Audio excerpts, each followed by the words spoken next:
إن الحمد لله نحمده ونستعينه ونستغفره ونعوذ بالله من شرور أنفسنا ومن سيئات أعمالنا من يهده الله فلا مضل له ومن يضلل فلا هادي له وأشهد أن لا إله إلا الله وحده لا شريك له وأشهد أن محمدا عبده ورسوله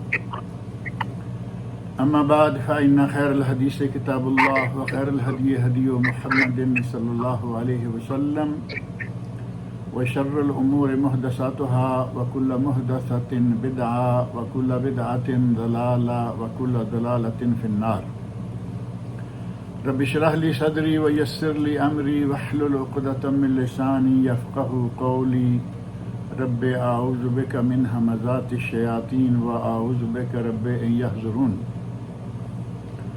أعوذ بالله السميع العليم من الشيطان الرجيم والله جعل لكم من أنفسكم أزواجا وجعل لكم من أزواجكم بنين وحفدا۔ اللہ رب العزت کا ہم لوگوں پر بہت بڑا احسان ہے کہ اس نے ہمیں مسلمان بنایا، اسلام جیسے دین سے نوازا، وہ اسلام جو ہر اعتبار سے کامل اور مکمل ہے، جس میں کسی قسم کا کوئی نقص اور کوئی کمی نہیں ہے، اور اسی دین اسلام کی تعلیمات میں ہمیں بچوں کی تربیت کے سلسلہ میں، اولاد کی تربیت کے سلسلہ میں بھی قرآن و سنت میں تعلیمات مہیا کی گئی ہیں، اور اس موضوع کا پہلا حصہ جو کہ تربیت اولاد کے سلسلہ میں ان کے دنیا میں آنے سے پہلے سے تعلق رکھتا ہے، یعنی ازدواجی تربیت، جس کا تعلق ماں باپ سے زیادہ ہے، لیکن اس کا اثر جو ہے وہ بچوں پر بھی پڑتا ہے۔ وہ گزشتہ درس میں تفصیلات کچھ ذکر کی گئی تھی، جبکہ آج ہم اس کا دوسرا حصہ یا اگلا مرحلہ دیکھیں گے کہ بچہ جب دنیا میں آ جائے تو پھر تربیت کے سلسلہ میں ہمیں کیا کیا کرنا ہوتا ہے۔ اس سلسلہ میں سب سے پہلی بات یہ کہ بچہ جب دنیا میں آئے تو اس نو مولود کے کان میں اذان کہنے کا جو معاملہ ہے، اس سلسلہ میں ہمارے یہاں برصغیر پاک و ہند میں تو یہ مروج ہے کہ دائیں کان میں اذان اور بائیں میں اقامت، جبکہ اذان و اقامت دونوں والی حدیث جو ہے یہ بالکل ضعیف ہے، حتیٰ کہ بعض اہل علم نے تو اس کو موضوع کہا۔ البتہ جو حدیث صرف کان میں اذان کہنے کے بارے میں ہے، امام ترمذی رحمہ اللہ کہتے ہیں کہ اس پر عمل ہے، یعنی اس حدیث کی سند پر بھی اگرچہ کلام ہے لیکن اس پر عمل ہے، اور وہ حدیث جو ہے ابو داؤد، ترمذی اور مسند امام احمد میں ہے، اور امت کا عمل یقیناً اس بات پر ہے، لیکن چونکہ وہ حدیث بھی ضعیف ہے۔ البتہ اس سلسلہ میں حضرت عمر بن عبدالعزیز رحمہ اللہ کا ایک اثر صحیح سند سے مصنف عبدالرزاق میں موجود ہے۔ غرض یہ کہ اگر کوئی اذان کہہ لے تو فابہا، اور اگر کوئی نہ کہے تو بھی کوئی حرج نہیں ہے، لیکن کہنے والے کے لیے بہت سخت الفاظ استعمال کرنا یہ بھی شاید کوئی مناسب بات نہیں ہے۔ اور اذان و اقامت کے اس معاملہ کے بعد دوسرا مرحلہ آتا ہے تحنیک یا گھٹی کا، اور تحنیک یا گھٹی جو ہے یہ کوشش کرنی چاہیے کہ بچہ پیدا ہو تو کسی نیک آدمی سے گھٹی دلائی جائے۔ صحابہ کرام رضی اللہ عنہم جب ان کے یہاں کوئی بچہ پیدا ہوتا تو عموماً ان کے یہاں چونکہ نبی اکرم صلی اللہ علیہ وسلم کا وجود مسعود موجود تھا تو وہ ان کے پاس لے جایا کرتے تھے۔ صحیح بخاری اور صحیح مسلم میں حضرت ابو موسیٰ اشعری رضی اللہ عنہ کے یہاں بیٹا پیدا ہونے کا ذکر ہے، اور یہ ہے کہ وہ نبی اکرم صلی اللہ علیہ وسلم کے پاس گٹھی کے لیے لے گئے، آپ نے کھجور کو منہ میں ڈال کر اس کا ملیدہ بنا کر بچے کے تالو میں ہونٹوں پہ لگایا اور اس بچے کا نام ابراہیم رکھا، یعنی حضرت ابراہیم خلیل علیہ السلام کے نام پر جیسا کہ خود آپ نے اپنے بیٹے کا نام بھی ابراہیم رکھا تھا۔ اور اسی طرح صحیح بخاری اور مسلم میں حدیث موجود ہے کہ حضرت انس رضی اللہ عنہ فرماتے ہیں کہ حضرت ابو طلحہ رضی اللہ عنہ کے یہاں بچہ ہوا تو انہوں نے مجھے کہا کہ اس بچے کو نبی صلی اللہ علیہ وسلم کے پاس لے جاؤ۔ وہ نبی اکرم صلی اللہ علیہ وسلم کے پاس لے گئے تو آپ نے اسے بھی گھٹی دی اور اس کا نام عبداللہ رکھا۔ اور گھٹی اور اذان کے بعد جو اگلا مرحلہ آتا ہے وہ ہے عقیقہ کا، کہ بچہ جب 7 دن کا ہو جائے تو اس کا عقیقہ کرنا چاہیے۔ صحیح بخاری شریف میں حدیث موجود ہے، نبی اکرم صلی اللہ علیہ وسلم فرماتے ہیں مال غلام عقیقہ، غلام بچے کا عقیقہ ہے، فَأَحْرِقُوا عَنْهُ دَمًا وَأَمِيتُ عَنْهُ الْأَذَى، یعنی اس کے لیے جانور ذبح کرو، خون بہاؤ، اور اس سے جو سر پر بال ہیں، اعضاء اسے قرار دیا، ان بالوں کو زائل کر دو۔ اور اسی طرح ابو داؤد، ترمذی اور ابن ماجہ، اس کے علاوہ مسند امام احمد میں صحیح سند سے ثابت حدیث موجود ہے، کل غلام رہینۃ بعقیقتہ تذبح عنہ یوم سابعہ ویسمى فیہ ویحلق راسہ۔ آپ ارشاد فرماتے ہیں کہ ہر بچے کا عقیقہ، ہر بچہ عقیقے کا مرہون ہے، عقیقے کا مرہون ہے، گروی ہے۔ اس کے 7ویں دن، ولادت کے 7ویں دن عقیقہ کیا جائے، اس کا نام رکھا جائے اور اس کے سر کے بال نکالے جائیں۔ بعض لوگوں نے کہا کہ سر کے بال نکالنے کا مسئلہ جو ہے وہ صرف لڑکوں کے ساتھ خاص ہے، لڑکیوں کے ساتھ نہیں، جبکہ عموماً حدیث کا جو عموم ہے اس سے پتہ چلتا ہے کہ نبی صلی اللہ علیہ وسلم نے فرمایا بچے کے بال نکال دو، وہ لڑکی ہے یا لڑکا ہے۔ اور یہاں تک 7ویں دن نام رکھنے کا تعلق ہے، 7ویں دن نام کو فائنل کر دیا جائے۔ رہا یہ کہ نام ہی 7ویں دن یا اس سے پہلے نہ رکھا جا سکتا ہو یا بعد میں، نام پہلے بھی رکھا جا سکتا ہے۔ نبی صلی اللہ علیہ وسلم نے اپنے بیٹے ابراہیم کا پہلے دن ہی نام رکھ دیا تھا، صحابہ کرام کو بشارت دی کہ مجھے آج اللہ تعالیٰ نے بیٹا عطا کیا ہے اور میں نے اسے اپنے بابا حضرت ابراہیم خلیل کے نام پر اس کا نام ابراہیم رکھا ہے۔ تو پہلے دن بھی نام رکھا جا سکتا ہے، اور پہلے دن یا 7ویں دن تو بعد کی بات ہے۔ ہمارے یہاں تو لوگ اپنی شادی سے بھی پہلے نام سوچ کے بیٹھے ہوئے ہوتے ہیں کہ بیٹا ہوا تو کیا نام رکھیں گے، اور بیٹی ہوئی تو کیا نام رکھیں گے۔ غرض یہ کہ نام 7ویں دن، اور عقیقہ جو ہے وہ بھی 7ویں دن کرنا ہے۔ اگر لڑکی ہے تو 1 جانور اور لڑکا ہے تو 2 جانور، جیسا کہ سنن ترمذی اور مسند امام احمد میں حدیث ہے، ان الغلام شاتان مکافئتان، لڑکے کی طرف سے 2 بکریاں ایک جیسی، یعنی مکافئتان برابر، وعن الجاریہ شاہ، اور لڑکی کی طرف سے صرف 1 بکری۔ اور صحیح ابن حبان میں حدیث ہے جس میں آپ فرماتے ہیں وَلَا يَضُرُّكُمْ ذُكْرَانًا كُنَّ أَوْ إِنَاثًا، بکریاں ہوں یا بکرے، مذکر ہوں یا مؤنث، اس سے کوئی مسئلہ نہیں ہے، یعنی ان میں سے کوئی بھی کیا جا سکتا ہے، 1 بکری 1 بکرا، دونوں بکریاں یا دونوں بکرے۔ اور ابن حبان میں ہی ہے کہ نبی اکرم صلی اللہ علیہ وسلم نے حضرت حسن اور حسین کے ولادت کے 7ویں دن ان کا عقیقہ کیا اور ان کا نام رکھا اور ان کے سر کے بال اتارنے کا حکم فرمایا۔ تو نبی صلی اللہ علیہ وسلم چونکہ ان کے نانا ہیں، اس سے یہ بھی معلوم ہوا کہ عقیقہ ضروری نہیں، فرض نہیں کہ صرف باپ ہی کرے، نانا کر سکتا ہے، دادا کر سکتا ہے، کوئی بھی کرنا چاہے تو کر سکتا ہے، اس میں انشاءاللہ کوئی حرج والی بات نہیں ہے۔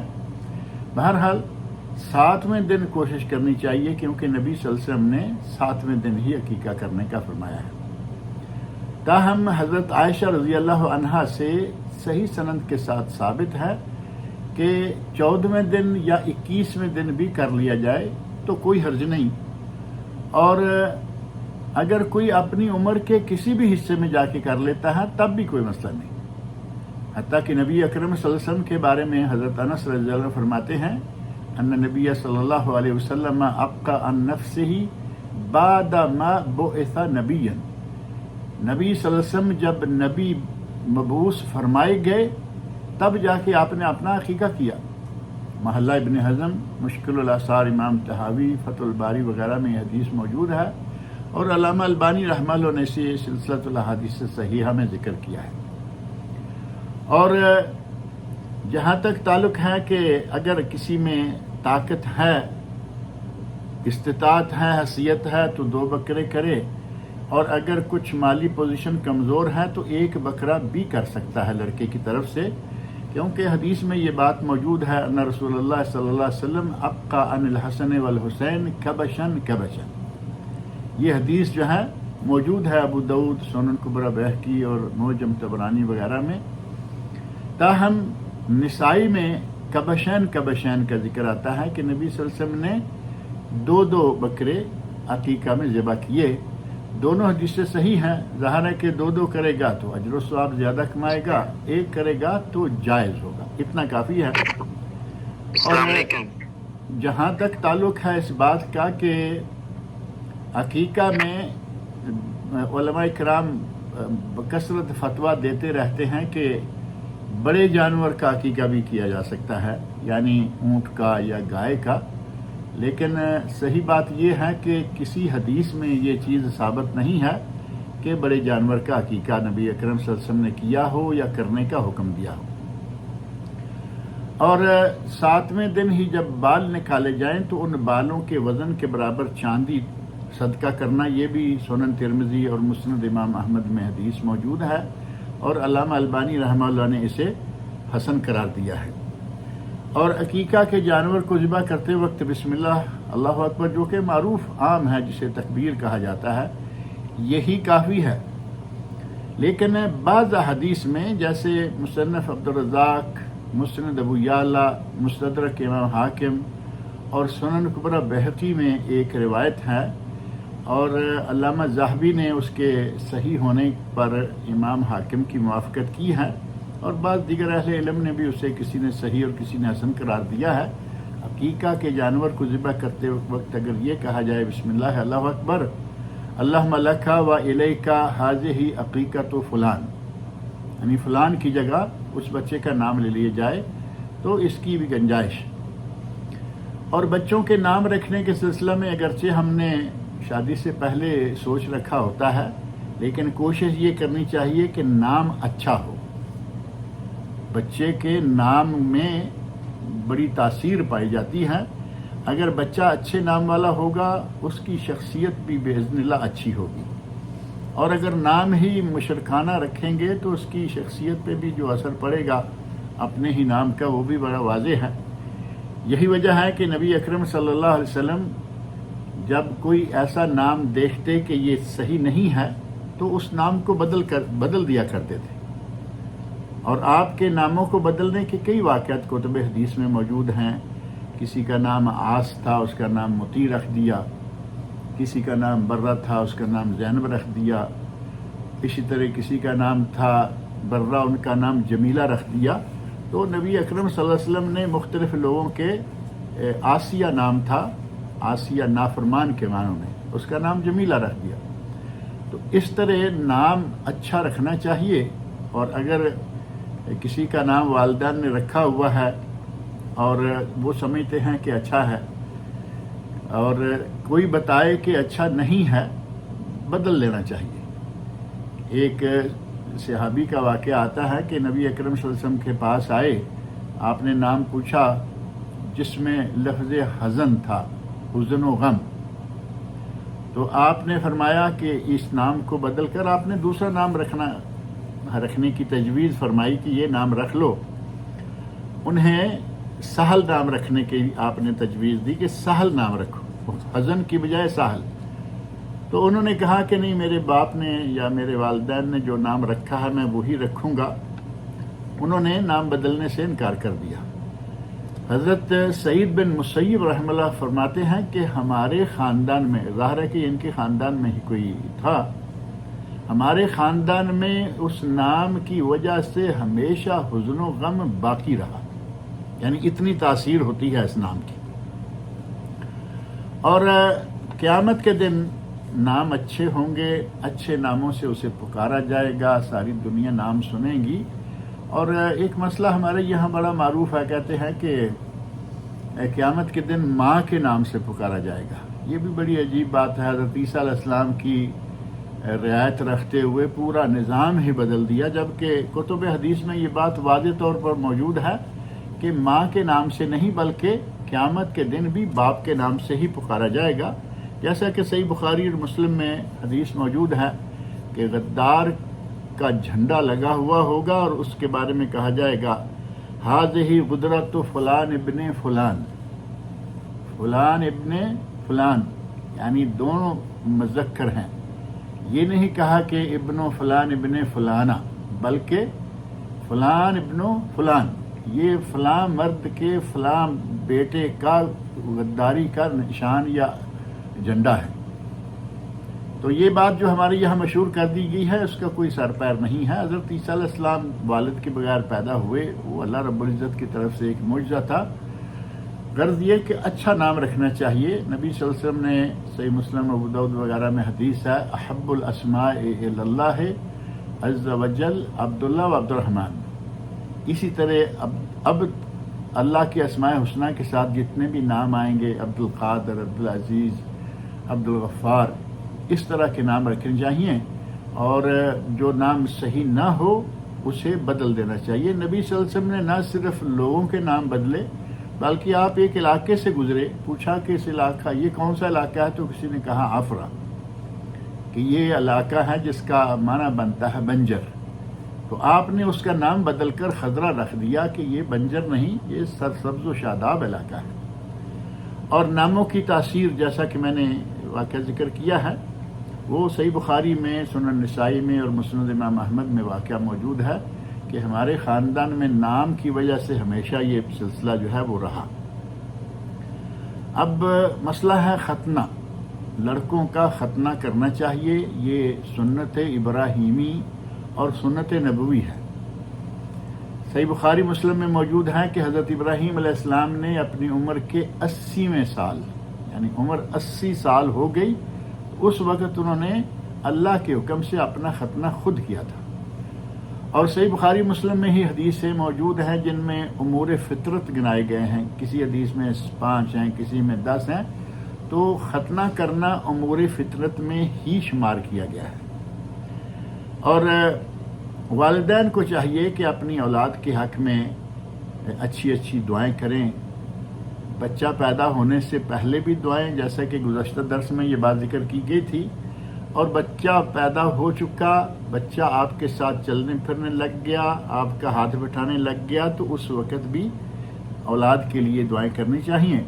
حضرت ابراہیم علیہ السلام کی دعا جو سورہ بقرہ کی آیت نمبر 128 میں ہے، ربنا وجعلنا مسلمین لک ومن ذریتنا امۃ مسلمۃ لک، اے اللہ ہمیں، ربنا وجعلنا مسلمین لک، اے اللہ ہمیں یعنی مجھے اور میرے بیٹے اسماعیل کو اپنا تابع فرمان، اپنے سامنے سر تسلیم خم کرنے والا بنا دے، اور ہماری اولادوں میں سے بھی آگے، ہماری اولادوں میں سے ایک ایسی امت پیدا فرما جو تیری بات کو ماننے والی ہو، تیرے احکام کو تسلیم کرنے والی ہو۔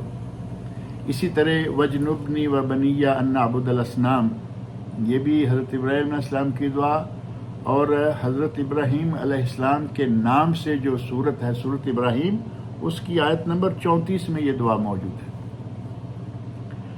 ایک دعا حضرت ابراہیم علیہ السلام نے اور مانگی جو بڑی مشہور و معروف ہے، رب اجعلنی مقیم الصلاۃ ومن ذریتی ربنا وتقبل دعاء ربنا اغفر لی ولوالدی وللمؤمنین یوم یقوم الحساب۔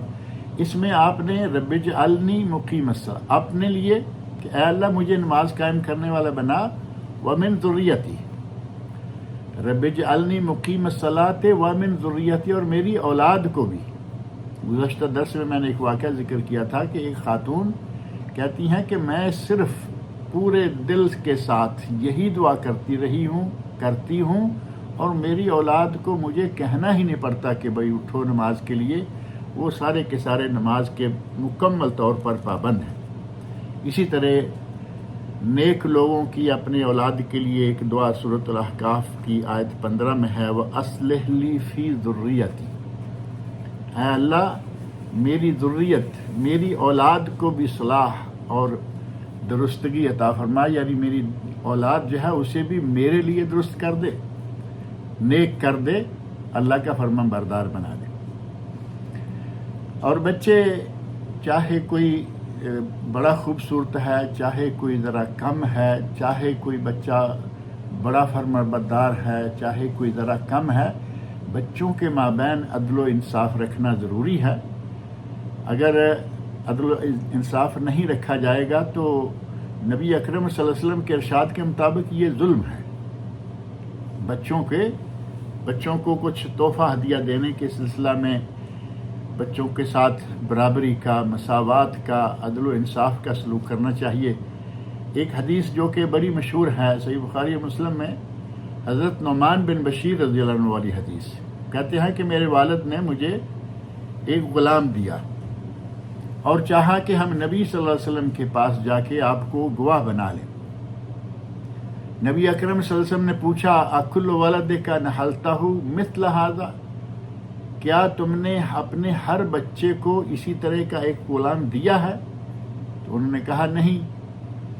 آپ نے پوچھا کہ کیا ہر کسی کو دینے کے لیے غلام ہیں؟ تو وہ کہتے ہیں نہیں۔ نبی اکرم صلی اللہ علیہ وسلم آیا کہ اس سے وہ غلام واپس لے لو، یعنی یہ انصاف کے خلاف ہوگا کہ ایک کو غلام دے دو اور باقی کو محروم رکھو۔ اور جہاں تک تعلق ہے کہ میں آپ کے لیے گواہی دوں کہ آپ نے یہ ایک بیٹے کو غلام دیا ہے، باقی کو محروم رکھا ہے، انی لا اشہد علی جور، میں ظلم پر گواہ نہیں بننا چاہتا، نہیں بنوں گا۔ تو بچوں میں چاہے کچھ میں کچھ کمی ہے، کسی میں کچھ زیادہ بہتری ہے، بچوں میں ہر حال میں انصاف کرنا چاہیے۔ اور والدین اگر اپنے بچوں کے لیے دعائیں کرتے ہیں تو اس کا اثر یقیناً بچوں کی زندگی پر بھی پڑتا ہے، والدین کی دعاؤں کا اور ان کی اپنی نیکی کا اثر بھی بچوں پر پڑتا ہے۔ اگر والدین نیک ہیں، یعنی یہ نہیں ہے کہ بچوں کی نیکی کا سوچتے رہیں اور خود جو چاہے کرتے رہیں، خود نیک بنیں گے، اولاد بھی باذن اللہ نیک بنے گی۔ اور اس کا پتہ ہمیں سورۃ الکہف میں موجود جو حضرت موسیٰ علیہ السلام اور حضرت خضر علیہ السلام کا ایک واقعہ معروف ہے، اس واقعہ میں موجود ہے کہ ایک دیوار گری ہوئی تھی، حضرت خضر علیہ السلام نے بنانا شروع کر دی، وہ ساری تفصیلی بات ہے، وہاں یہ بات موجود ہے وَكَانَ أَبُوهُمَا صَالِحًا، اس دیوار کے نیچے ایک خزانہ تھا اور ان کا باپ نیک آدمی تھا اور وہ چاہتا تھا کہ اس خزانے کو میری اولاد نکالے۔ اللہ رب العزت نے اس خزانے کے تحفظ کے لیے ایک نبی اور ایک ولی یا دونوں نبی بھیج دیے کہ دیوار گر رہی ہے، جاؤ جا کے دیوار کو بناؤ۔ انہوں نے دیوار کو سیدھا کیا اور یہ بات جو ہے حضرت خضر علیہ السلام نے بتائی حضرت موسیٰ علیہ السلام کو کہ ان کا والد وَكَانَ أَبُوهُمَا صَالِحًا، ان کا والد نیک آدمی تھا، اس کی نیکی کا اثر ہے کہ ان کی اولاد کے لیے بھی یہ دولت، یہ خزانہ جو ہے وہ محفوظ کیا جا رہا ہے۔ اور جہاں تک تعلق ہے جسمانی تربیت کا، بچے کی صحت اور اس کے لباس کا خیال، اس کی خوراک کا خیال، یہ تو ظاہر ہے کہ عموماً لوگ رکھتے ہی ہیں، اتنا کافی نہیں ہے، اس کی دینی، اسلامی، اخلاقی اور روحانی تربیت بھی بہت ضروری ہے۔ آپ اگر بچپن میں بچے کو اس سلسلہ میں چھوڑ دیں گے، اس کی تربیت کی طرف توجہ نہیں دیں گے، بڑے ہو کر بچے نافرمان ہو جاتے ہیں۔ اور ہم نے کئی لوگوں کو یہ کہتے سنا، جی بیٹی ہے وہ نہیں مان رہی، بیٹا ہے وہ نہیں مان رہا، ہماری کسی بات پر وہ دھیان ہی نہیں دے رہے۔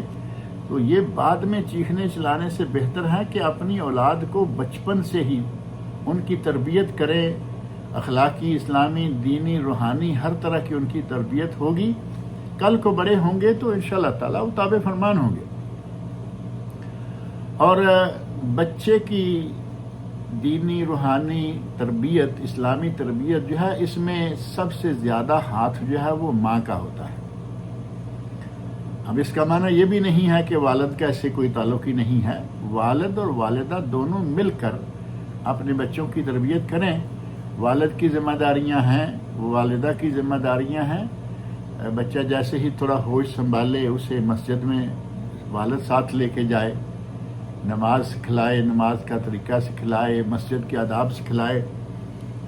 لیکن یہاں ایک بات ہم ذکر کرنا چاہتے ہیں کہ بعض لوگ اپنے ان بچوں کو مسجد میں لے آتے ہیں جن کو مسجد کے آداب کا پتہ ہی نہیں ہوتا، تو پھر مسجد میں شور شرابہ بھاگتے ادھر ادھر صفوں کے آگے سے۔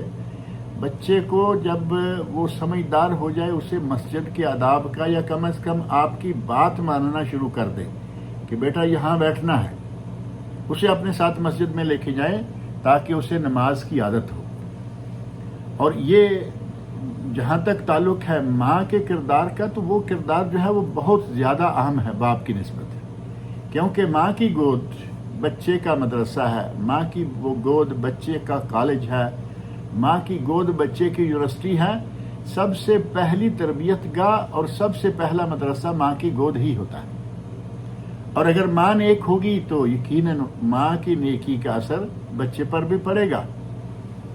اور اگر بدقسمتی سے کوئی ماں ایسی ہے کہ وہ بڑی فیشن کی دل دادا ہے، آزاد خیال ہے، آزاد منش بلکہ روشن خیال کہنا چاہیے، اگر کوئی اس طرح کی ہے، دین و ایمان سے خالی ہے، تو ظاہر ہے کہ پھر وہ بچہ جو ہے اس کی گود میں جو پلے گا، اس کا دودھ پیے گا، اس کے پیٹ سے جنم لے گا، اس بچے پر بھی اس ماں کے اثرات ہوں گے۔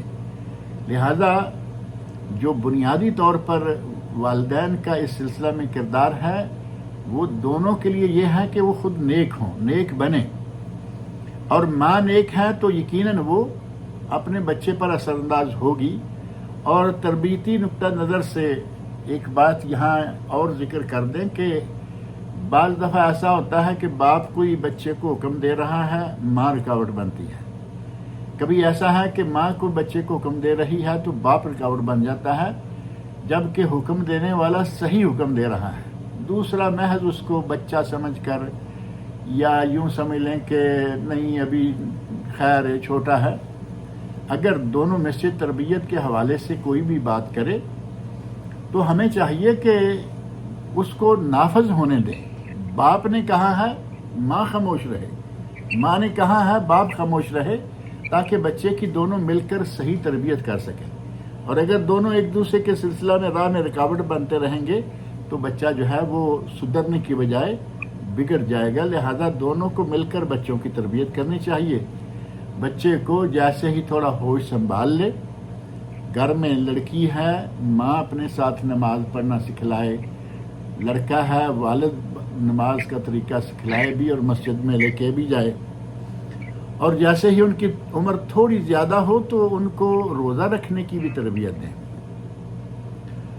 نبی اکرم صلی اللہ علیہ وسلم نے رمضان کے روزے فرض ہونے سے پہلے جو عاشورہ کا روزہ ہے وہ بڑا معروف تھا، رکھا جایا کرتا تھا۔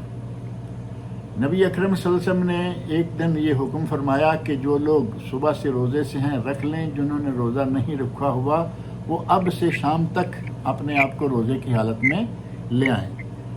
اور گویا کہ وہ ایک بڑا اہم روزہ تھا رمضان سے پہلے۔ آج بھی اگر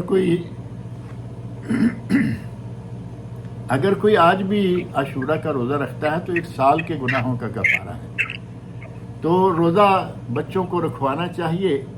جب نبی صلی اللہ علیہ وسلم نے اس روزے کی یہ اہمیت بیان کی تو حضرت ربیع بنت معوذ رضی اللہ عنہ کہتی ہیں فَكُنَّا بَعْدَ ذَلِكَ نَصُومُهُ وَنُصَوِّمُهُ صِبْيَانَنَا الصِّغَارَ مِنْهُمْ۔ جب نبی صلی اللہ علیہ وسلم نے یہ حکم فرمایا تو اس کے بعد ہم خود وہ روزہ رکھا کرتے تھے اور اپنے بچوں کو بھی روزہ رکھوایا کرتے تھے، اور ساتھ ہی الصغار منہم کا لفظ استعمال فرمایا کہ جو بچے چھوٹے چھوٹے تھے، چھوٹے چھوٹے بچوں کو بھی۔ اور جب وہ عصر کے قریب یا دن کے کسی وقت رونے لگتے، بھوک لگتی، تو ہم انہیں کوئی نہ کوئی کھلونا، روئی کا اون کا کوئی کھلونا بنا کے دے دیتے تاکہ ان کا دل بہلائیں اور روزہ کھولنے کا، افطار کرنے کا وقت آ جائے۔ خواتین نے اپنے بچے کو روزے کی تربیت دینے کے لیے اس عمر میں روزہ رکھوانا شروع کر دیا، خواتین سلف صالحین نے، کہ جب ابھی بچہ بھوک لگنے پر رونا شروع کر دیتا ہے۔ اس کے برعکس ہمارے یہاں کیا حال ہے؟ ہمارے یہاں کبھی امتحان کے حوالے سے کہ آپ کے اگزام چل رہے ہیں، بیٹا روزہ نہ رکھو، 15 سال کا 18 سال کا بچہ ہے، اسے روزہ رکھنے سے روک دیں گے جبکہ اس پہ روزہ فرض ہو چکا ہے۔ کبھی امتحان کے حوالے سے، کبھی موسم کے حوالے سے، کبھی فلاں کے حوالے سے۔ سلف صالحین امت میں بچوں کی تربیت کے سلسلہ میں اندازہ کریں کہ وہ بچہ کتنی عمر کا ہوگا جو بھوک لگنے پر رونا شروع ہو جائے گا، یعنی 4، 5، 6 سال سمجھ لیں۔ اس کو بہلانے کے لیے کھلونا دیا، لیکن یہ نہیں کہا کہ لو اب دودھ پی لو اور کھانا کھا لو، روزہ توڑنے کا بھی نہیں کہا۔ اور رمضان المبارک میں وہ روزہ رکھا جایا کرتا تھا، بچے بھی روزہ رکھتے تھے، مائیں رکھواتی تھیں۔ حضرت عمر فاروق رضی اللہ عنہ کا واقعہ صحیح بخاری میں تعلیقاً ہے، جبکہ وہ مرفوعاً بھی موجود ہے، موصولاً۔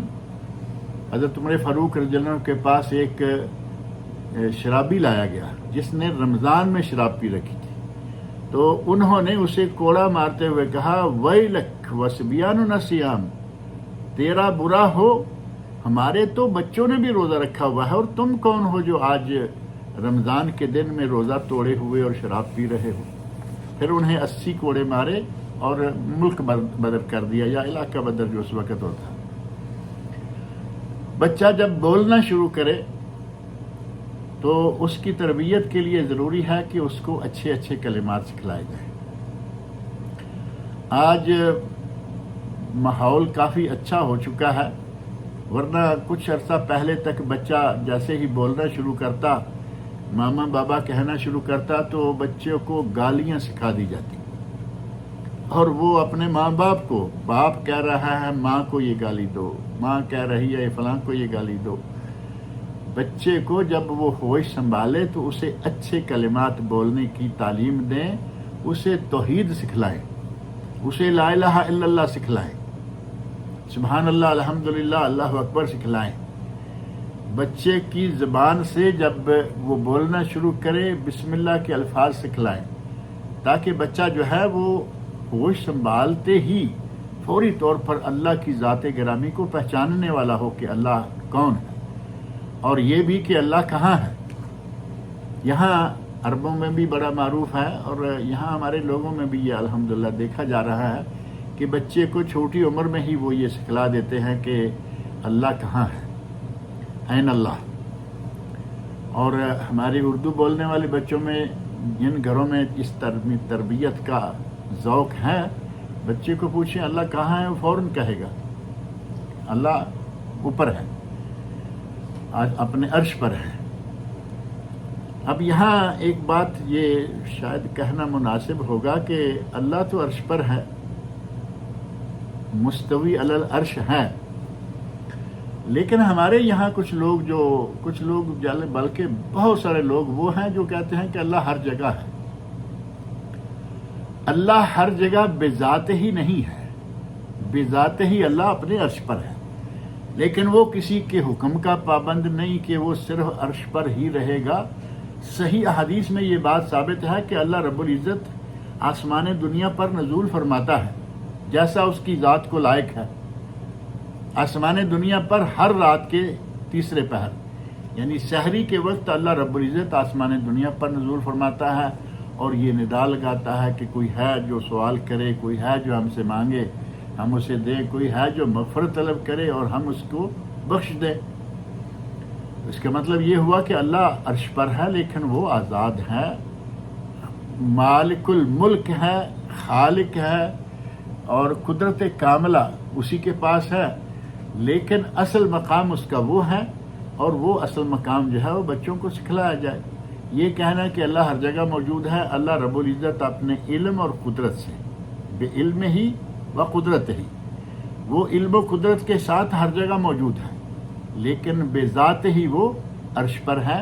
بچے کو یہ بات سکھائی جانی چاہیے، بچے کو اللہ کے اسماء اور صفات سکھائے جائیں، اور اسے بتایا جائے کہ نفع نقصان، اگر کوئی نفع نقصان کا مالک ہے تو وہ صرف اللہ ہے، بیماری اور شفا کا مالک ہے تو اللہ ہے، موت و حیات کا مالک ہے تو اللہ ہے، اور رزق دینے والا، اولاد دینے والا ہے تو وہ اللہ ہے۔ اگر تمام تر مالداری، تمام تر تونگری، دولت، خزانے ان کا مالک ہے تو اللہ ہے، اور ہمیں خزانے دینے والا بھی اللہ ہے۔ ہم نے تو اپنے دنیا میں بھی بعض لوگوں کو داتا گنج بخش بنا رکھا ہے، بڑا معروف ہے داتا گنج بخش لاہور والے علی حجویری صاحب۔ گنج بخش اللہ کے سوا کوئی نہیں ہے، اللہ ہی گنج بخش ہے، اور اسی کو ہی گنج بخش ماننا چاہیے۔ کسی انسان میں اس اطلانا یہ مشرکانہ فعل ہوگا۔ اللہ کے اسماء و صفات میں، اللہ کی عبادت میں کسی کو شریک کرنا شرک ہے۔ اور یہی نہیں، مشکل کشا صرف اللہ کی ذات ہے۔ بچے کو یہ بات سمجھائی جائے کہ مشکل کشا صرف اللہ ہے، اور ہمارے یہاں ایک پارٹی اسپیشل اور دوسری پارٹی ان کے دیکھا دیکھی حضرت علی مولا مشکل کشا رضی اللہ تعالی عنہ، جبکہ حضرت علی رضی اللہ عنہ مشکل کشا نہیں ہے۔ اگر آج ہم انہیں کہیں کہ ہماری مشکلیں آج بھی وہ آ کے دور کر سکتے ہیں، دور کرتے ہیں، کر رہے ہیں، تو سیدھا سا ایک سوال ہے، سادہ سا، کہ ہم بر صغیر پاک و ہند میں کہتے ہیں مولا علی مشکل کشا، اور بر صغیر پاک و ہند جو ہے وہ کتنا دور ہے عرب ممالک سے؟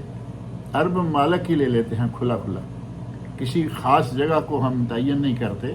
عربوں سے کتنا دور ہے بر صغیر پاک و ہند؟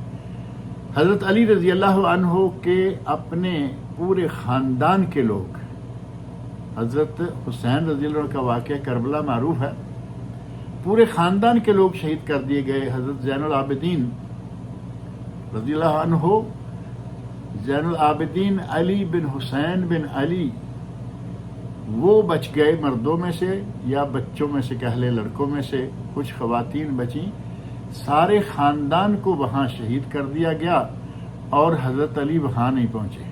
اپنی اولاد کے لیے جو مشکل کشا نہیں ہوگا، وہ اور کس کے لیے مشکل کشا کیسے ہو سکتا ہے؟ بچے کے ذہن میں یہ باتیں ڈالی جائیں، اسے توحید سکھلائی جائے، اسے اللہ کی صفات جو صرف اللہ کے لیے ہیں وہ سکھلائی جائے، اور بچے کو توحید کی اقسام بتائی جائے۔ اور توحید کی اقسام معروف ہے کہ 3 قسمیں ہیں۔ توحید ربوبیت، کہ اس پوری کائنات کا خالق و مالک اللہ، اس پوری کائنات کو چلانے والا اور تدبیر کرنے والا اللہ۔ ہمارے یہاں یہ بھی معاملہ ہم نے کچھ لوگوں کو دے رکھا ہے، کہیں گے جی ابدال اور کتب اور فلاں اور فلاں، دنیا کے نظام کو وہ سنبھالے ہوئے ہیں، نعوذ باللہ۔ اس پوری کائنات کو بنانے والا، چلانے والا، اس میں تدبیر کرنے والا وہ صرف اللہ ہے۔ وہ حاکم مطلق ہے، وہی مختار کل ہے۔ مختار کل صرف اللہ کی ذات ہے۔ اور اگر ہم یہ کہیں کہ اللہ کے علاوہ بھی کوئی ہے، اللہ رب العزت نے خود قرآن کریم میں فرمایا، هل من خالق غیر اللہ یرزقکم من السماء والارض لا الہ الا ہو۔ آسمانوں سے، زمین سے تمہیں کوئی رزق دینے والا ہے تو وہ تمہارا خالق ہے، صرف اللہ تعالیٰ ہے، اور وہی تمام قدرتوں کا مالک ہے۔ تبارک الذی بیدہ الملک وہو علی کل شیء قدیر، یہ سورۃ الملک میں ہے۔ پہلی آیت جو ہے سورۃ الفاطر کی آیت نمبر 3 ہے، اور یہ سورۃ الملک کی پہلی ہی آیت ہے۔ الا لہ الخلق والامر، تبارک اللہ رب العالمین، سورۃ الاعراف کی آیت نمبر 54۔ اسی کی مخلوق ہے اور اسی کا حکم چلتا ہے۔ تبارک اللہ رب العالمین، اللہ رب العالمین بہت ہی برکتوں والا ہے۔ بچے کو یہ توحید ربوبیت جو ہے یہ سکھلائی جائے، اور بچے کو توحید الوہیت سکھلائی جائے، بڑے سادہ سے الفاظ میں، کہ جتنی بھی عبادتیں ہیں وہ صرف اللہ کے لیے ہیں۔ بچے کو ظاہر ہے کہ اس کی عمر کے حساب سے جتنی بھی عبادتیں ہیں، نماز، روزہ، حج، زکوٰۃ، رکوع کرنا، سجدہ کرنا، طواف کرنا، یہ ساری عبادتیں ہیں، یہ صرف اللہ رب العزت کے لیے ہے، اور اس کا فیصلہ اللہ رب العزت نے قرآن کریم میں کوئی ایک جگہ نہیں، بار بار مختلف مقامات پر فرمایا۔ اور سورہ الاسراء یا بنی اسرائیل کی آیت نمبر 23 میں تو فرمایا، وَقَضَىٰ رَبُّكَ وَقَضَى رَبُّكَ أَلَّا تَعْبُدُوا إِلَّا إِيَّاهُ وَبِالْوَالِدَيْنِ إِحْسَانًا۔ اللہ نے یہ فیصلہ کر دیا ہے کہ اگر عبادت کرو تو اپنے رب کی، عبادت کرو تو صرف اللہ تعالیٰ کی، اور اپنے والدین کے ساتھ حسن سلوک سے پیش آؤ، وَبِالْوَالِدَيْنِ إِحْسَانًا۔ پورے قرآن کریم کو اگر مضامین کے اعتبار سے تقسیم کیا جائے تو بعض اہل علم کہا کہ اس کو 3 حصوں میں تقسیم کیا جا سکتا ہے۔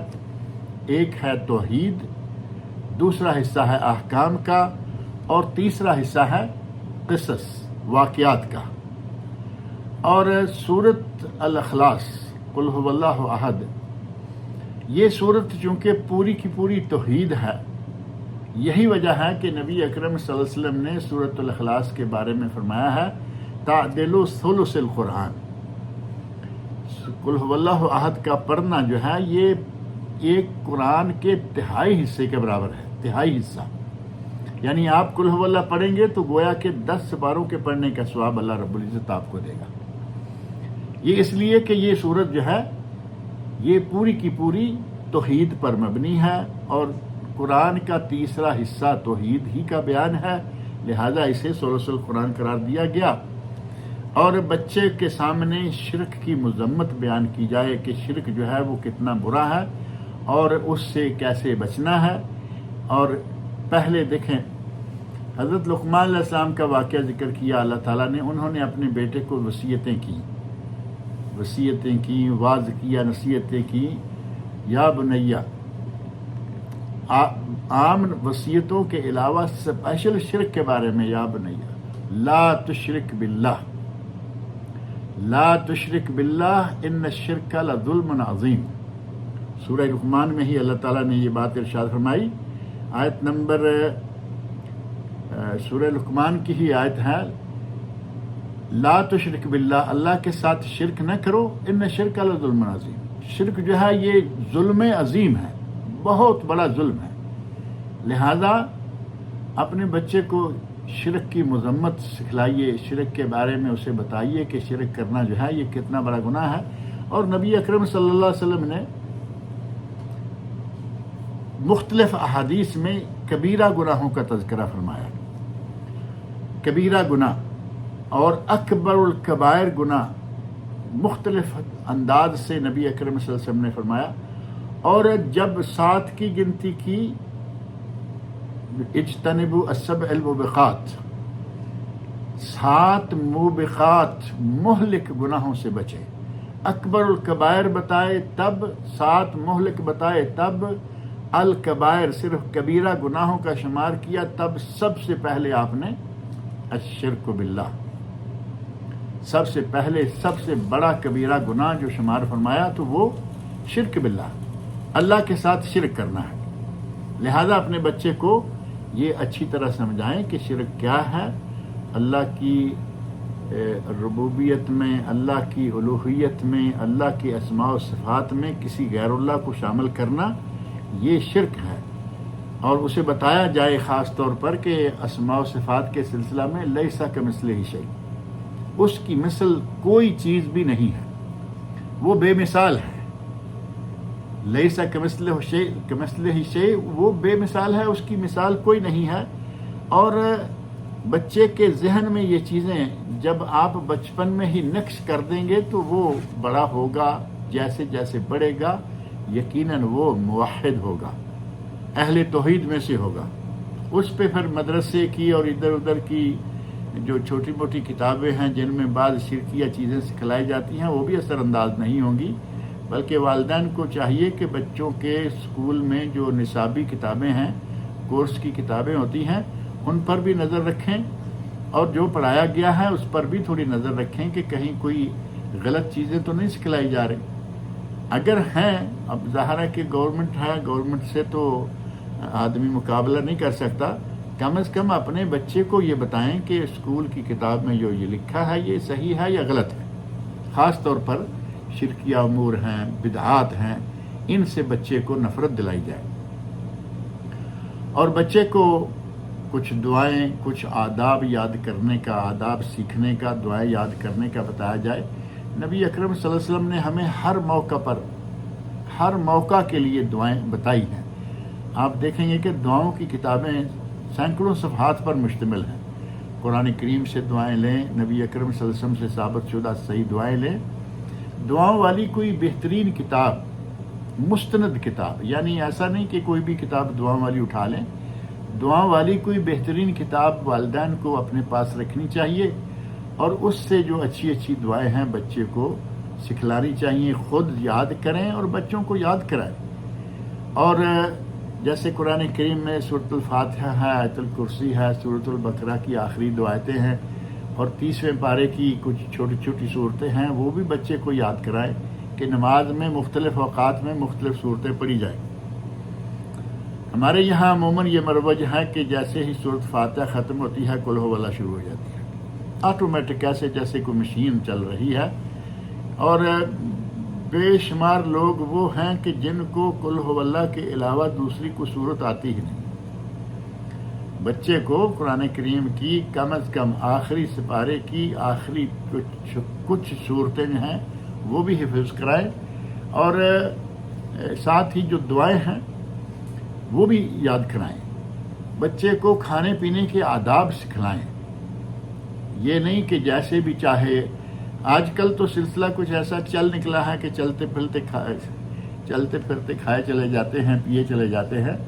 اصل میں یہ ہے کہ باادب طریقے سے بیٹھ کر کھائیں اور بسم اللہ پڑھ کر کھائیں، اپنے آگے سے کھائیں۔ صحیح بخاری مسلم میں حدیث موجود ہے، صحیح بخاری میں ہے، کل بیمین سم اللہ یا غلام سم اللہ وکل بیمینک وکل بما یلیک۔ اے نوجوان، اے بچے، اپنے کھانے کے لیے سب سے پہلے بسم اللہ پڑھو، کل بسم اللہ، سب سے پہلے سم اللہ، بسم اللہ کہیے اور کھانا شروع کیجئے۔ وَكُلْ بِيَمِينِكَ، اپنے دائیں ہاتھ سے کھائیے۔ اب یہ بھی مسئلہ چل نکلا ہے کہ دائیں سے بھی کھا رہے ہیں، بائیں سے بھی کھا رہے ہیں، کوئی دائیں سے کھا رہا ہے، بائیں سے پی رہا ہے۔ اللہ کے نبی صلی اللہ علیہ وسلم نے جو بتایا ہے بچے کو سکھلائے، سیکھ جائے گا۔ لیکن اگر آپ بھی ایسا ہی کر رہے ہیں اور بچہ بھی، تو آپ نے کیا سکھلایا اسے؟ وَكُلْ بِمَا يَلِيكَ، اگر 2-4 لوگ اکٹھے بیٹھ کے کھا رہے ہیں تو اپنے آگے سے کھاؤ، یہ نہیں کہ ادھر ادھر ہاتھ جو ہے وہ بڑھتا چلا جائے، جہاں سے کوئی چیز اچھی نظر آ رہی ہے وہ اٹھا لی جائے، نہیں، اپنے سامنے سے۔ اور بچے کو یہ بھی سکھلایا جائے کہ ٹیک لگا کر کھانا۔ آج کل جو برگر پارٹی ہے، ٹیک لگایا ہوا ہے آرام سے، وہ نبی اکرم صلی اللہ علیہ وسلم نے ٹیک لگا کر کھانے سے منع کیا ہے۔ بسم اللہ شروع میں، اور اگر کسی وجہ سے شروع میں بسم اللہ کہنا بھول گئے ہیں، جب یاد آ جائے فوراً بسم اللہ اول ہو آخر ہو یہ کہیں، اور جب کھانے سے فارغ ہو جائے تو کھانے سے فارغ ہونے کی دعا الحمدللہ الذی اطعمنا ھذا ورزقنیہ من غیر حول منی ولا قوہ، الحمدللہ الذی اطعمنی ھذا ورزقنیہ من غیر حول منی ولا قوہ، یہ کلمات یاد کرائیں بچوں کو، خود یاد کریں۔ نبی اکرم صلی اللہ علیہ وسلم، ایک حدیث، یہ ابو داؤد کی صحیح حدیث ہے کہ پہلے سارے گناہ معاف ہو جاتے ہیں۔ اگر کسی نے کھانا کھا کے یہ دعا کر لی، پہلے سارے گناہ معاف۔ اسی طرح بچے کو دیگر آداب ہیں، سونے کے آداب ہیں۔ رات کو سونا ہے تو یہ نہیں کہ کچھ بھی موبائل وغیرہ ادھر ادھر بھٹکتے بھٹکتے سو گئے، بلکہ سونے سے پہلے وضو کریں، اور سونے سے پہلے 3 مرتبہ قل ھو اللہ، قل اعوذ برب الفلق، قل اعوذ برب الناس، ان کو اپنے ہاتھوں میں پڑھ کے پھونک مار کے اپنے چہرے، سار، پورے جسم پر پھیریں، اور دائیں پہلو پر لیٹیں۔ اللہم بسمک اموت و احیا، صحیح بخاری میں یہ دعا موجود ہے، یہ دعا پڑھ کے لیٹیں۔ اور صبح جب بیدار ہوں، الحمدللہ الذی احیانا بعد ما اماتنا والیہ النشور، یہ بھی صحیح بخاری مسلم کی حدیث ہے۔ یہ دعا بچوں کو یاد کرائیں، خود یاد کریں۔ اور باتھ روم میں جانے کی دعا ہے، نبی صلی اللہ علیہ وسلم نے ہمیں موقع موقع کی دعائیں سکھلائی ہیں۔ باتھ روم میں داخل ہوں تو اللہم انی اعوذ بک من الخبث والخبائث، بڑی مشہور و معروف دعا ہے، صحیح بخاری مسلم میں یہ بھی ہے۔ اور جب باتھ روم سے نکلیں تو غفرانک، ابو داؤد، ترمذی اور ابن ماجہ میں ہے غفرانہ کا ایک ہی لفظ ہے کہ اے اللہ ہم تیری مغفرت اور بخشش چاہتے ہیں. اور اسی ہی اگر کوئی آپ کے پاس چھینک مارتا ہے تو اسے چاہیے، چھینک مارنے والے کو چاہیے کہ الحمدللہ کہے. بچے کو سکھلائیے یہ بات، اور وہ الحمدللہ کہے تو اسے یرحمک اللہ، آپ کہیں گے کہ اللہ تعالیٰ تم پر رحم فرمائے. اور جو چھینک مارنے والا ہے وہ کہے گا یہدیک اللہ ویصلح بالک، اللہ تمہیں ہدایت دے. یہدیک اللہ، اللہ تمہیں ہدایت دے اور تمہارے معاملات کو اچھا کر دے. یعنی چھینک مارنے پر یہ ادب ہمارے سامنے ہو، ایک دوسرے کے لیے دعا کرتے چلے جائیں گے. اور بعض بچوں کی اور بعض بچوں کو کیا ان کے ماں باپ کی عادت ہوتی ہے، جمائی آئی اتنا منہ کھولا ہوا ہے اور ہاں کر کے چھوڑتے ہیں. نبی صلی اللہ علیہ وسلم فرمایا جمائی آئے تو اسے دبانے کی کوشش کرو، ہاتھ سے، رومال سے، ٹشو سے، اور منہ کو کھول کر اس میں سے آواز نہیں نکلنی چاہیے. آواز نکلے تو اسے سن کر شیطان ہنستا ہے. لہذا یہ چھوٹی چھوٹی باتیں بچوں کو سکھلائیے، اسلام کے آداب سکھلائیے. السلام علیکم 10 نیکیاں، السلام علیکم ورحمۃ اللہ 20 نیکیاں، السلام علیکم ورحمۃ اللہ وبرکاتہ 30 نیکیاں. چھوٹا کوشش کر کے بڑے کو سلام کرے، اگرچہ بڑا بھی چھوٹے کو سلام کر سکتا ہے. نبی اکرم صلی اللہ علیہ وسلم عموماً بچوں کو سلام کرنے میں پہل کیا کرتے تھے. اور اگر کوئی کافر ہے، کافر سامنے آ جائے تو اس کو آپ السلام علیکم نہیں کہہ سکتے، لیکن اگر وہ کہے، وہ السلام علیکم کہتا ہے یا جو بھی وہ اس طرح کا جملہ استعمال کرتا ہے، اسے وعلیکم، یہ صرف اتنا ہے، اسے وعلیکم کہیں. یہ ادب بھی نبی اکرم صلی اللہ علیہ وسلم نے سکھلایا ہے. اور اس کی وجہ بھی ہے، بات طویل ہو جائے گی، کہ اس وقت جو یہود اور مشرکین تھے نبی اکرم صلی اللہ علیہ وسلم کے لیے بد دعا کیا کرتے تھے. السلام علیک، سام کا معنی ہے موت، تمہیں موت آئے. تو نبی اکرم صلی اللہ علیہ وسلم نے ان کا جواب دیا وعلیکم. انہوں نے کہا السلام علیکم یا السلام علیکہ، تو آپ نے فرمایا وعلیکہ یا وعلیکم، یعنی جو تم نے ہمیں کہا ہے وہ تمہیں بھی ہو. تو غیر مسلم کے لیے اسلام کا آغاز کرنا جائز نہیں. کچھ بھی اگر ایسا موقع آئے، کچھ بھی لفظ استعمال کر لیں. آج کل معروف ہیں، کیسے ہیں، ڈائریکٹ سیدھے ہی کیسے ہیں، کیا حال ہے. اور اسلام کا معاملہ جو ہے یہ مسلمانوں کے ساتھ خاص ہے، اور اسلام کرنا چاہیے. چھوٹے بڑوں کو کریں، بڑے چھوٹے لوگوں کو کریں. اسی طرح گفتگو کرنے کے آداب ہیں، وہ بھی بچوں کو سکھلائیں. اور نیا کپڑا پہنیں تو اس وقت کے لیے بھی دعا ہے، وہ بھی بچوں کو سکھلائیں. ایک کیا آئینہ دیکھنے کی، اور قدم قدم پر گھر میں داخل ہونے کی، گھر سے نکلنے کی نبی صلی اللہ علیہ وسلم نے بہت سی دعائیں جو ہیں وہ سکھلائی ہیں. بچوں کو وہ ساری دعائیں سکھلائیں.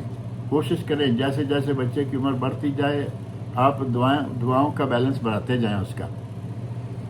اور بچوں کو عبادت کرنے کا، مختلف قسم کی عبادتوں کا حکم دیں. جیسے میں نے پہلے ذکر کیا کہ عورتیں چھوٹی عمر کے بچوں کو جو روزہ رکھنے کی عمر کے بھی نہیں تھے، بلکہ روزہ ان پہ ابھی فرض بھی نہیں ہوا، اس عمر کے بچوں کو روزہ رکھوا رہی ہیں. کیوں؟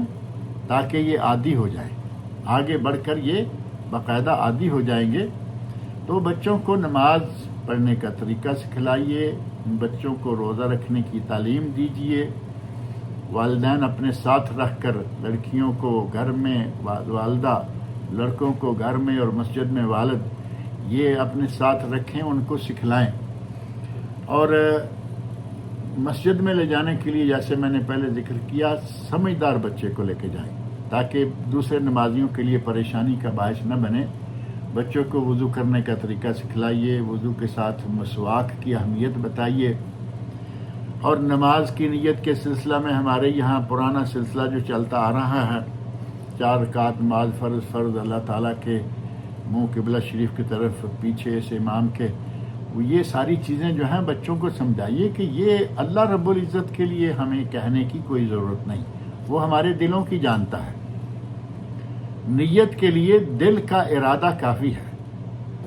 اور ہمارے برصغیر پاک و ہند میں جن لوگوں نے یہ نیت رائج کی ہے الفاظ کے ساتھ، ان کی اپنی کتابوں میں لکھا ہوا ہے، فقہ حنفی کی کتابوں میں یہ لکھا ہوا ہے، شرح وقایہ وغیرہ میں، النیہ محلھا القلب، نیت کا مقام دل ہے نہ کہ زبان، لہذا یہ 4 رکعت نماز اور 2 رکعت نماز یہ چھوڑیں، دل کا ارادہ نیت ہے، بچے کو بات اچھی طرح سمجھائیں اور یقیناً وہ سمجھے گا۔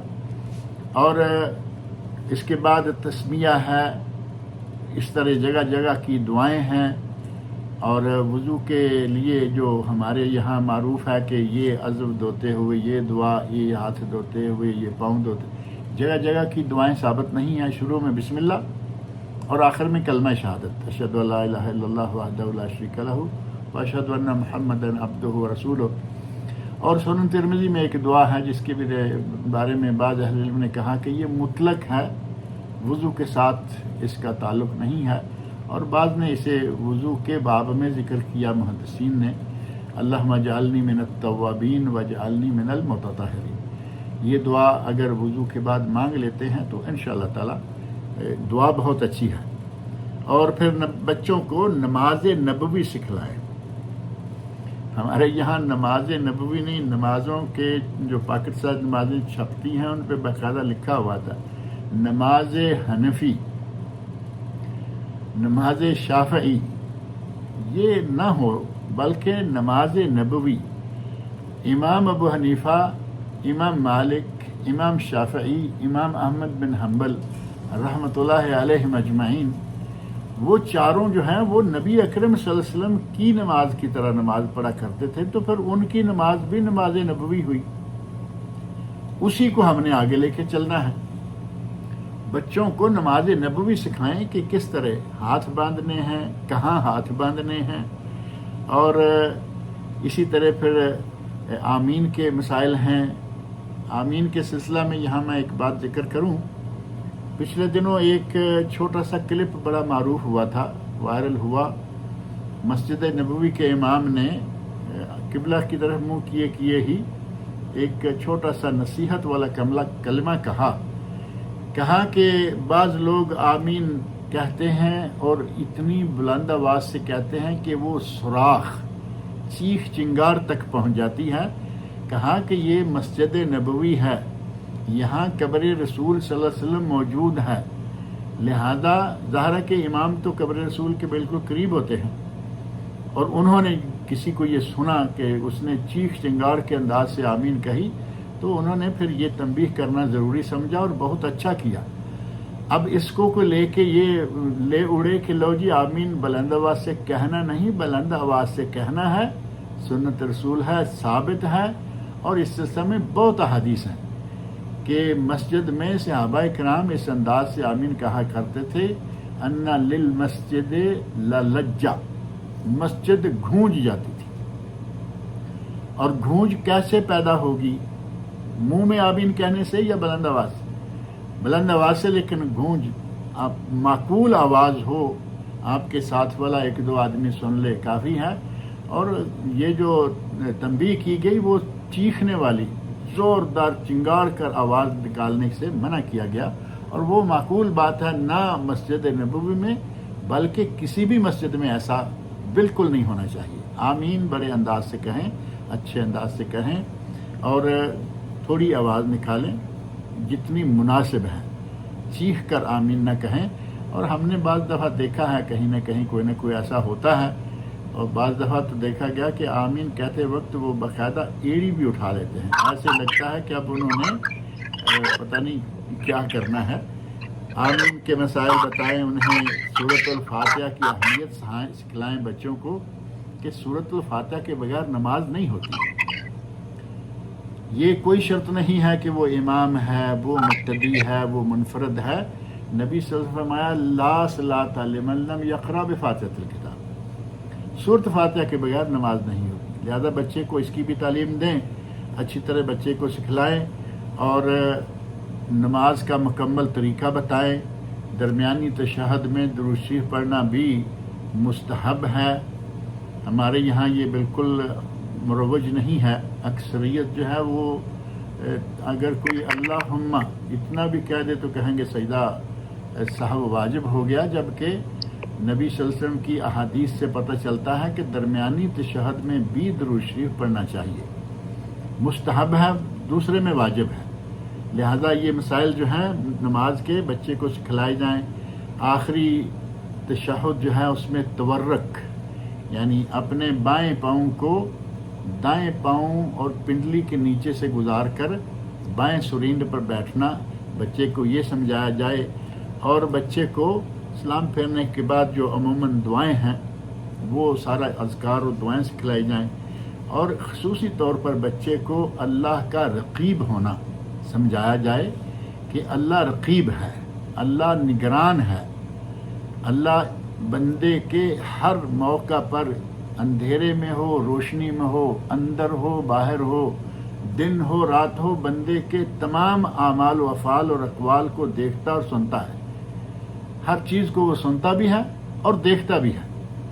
اگر بچے کے ذہن میں اللہ کا رقیب ہونا، اللہ کا ہر موقع کے لیے نگران ہونا اچھی طرح بیٹھ جائے تو پھر عموماً بچے کیا بڑے کے بھی ذہن میں اگر واقعی بیٹھ جائے کہ اللہ ہر جگہ ہمیں دیکھتا ہے، ہر جگہ ہمیں ہماری باتوں کو سنتا ہے، پوری کائنات یک وقت وہ سن بھی سکتا ہے، دیکھ بھی سکتا ہے، اگر بڑے کے ذہن میں بھی آ جائے تو گناہ کا ریشو کم ہو جائے۔ ہم مانتے تو ہیں لیکن صرف زبان سے مانتے ہیں، دل سے نہیں مانتے۔ اور بچے کو اگر یہ آپ نے سمجھا دیا اچھی طرح کہ اللہ رب العزت کو ہر وقت ہمیں چاہیے کہ اپنا نگران رقیب سمجھیں۔ نبی اکرم صلی اللہ علیہ وسلم نے فرمایا تھا احفظ اللہ یحفظک، تم اللہ کی حفاظت کرو، یعنی اللہ کے احکام مانو، اللہ کے منع کردہ امور سے باز رہو، اس کی شریعت پہ عمل کرو، اللہ تمہاری حفاظت کرے گا۔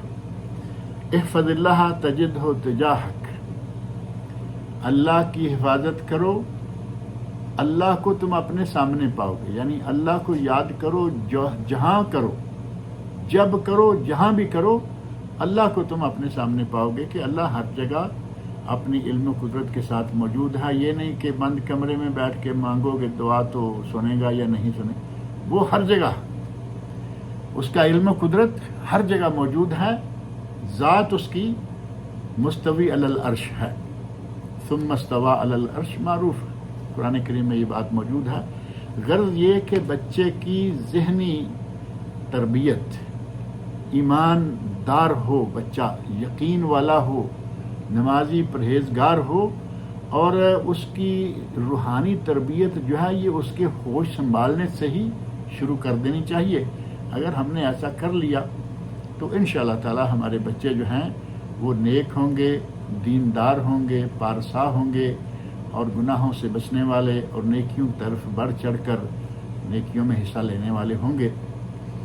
اللہ رب العزت سے میری دعا ہے کہ وہ جن کی اولادیں ہیں ان کی اولادوں کو اللہ تعالیٰ نیک کرے، ان کو دیندار بنائے، صالح بنائے، اور صالح اولاد کی دعائیں بھی کی جاتی ہیں، رب ہب لی من الصالحین۔ اللہ رب العزت مجھے اور آپ سب لوگوں کو نیک عمل کی توفیق عطا فرمائے۔ وما علینا الا البلاغ المبین۔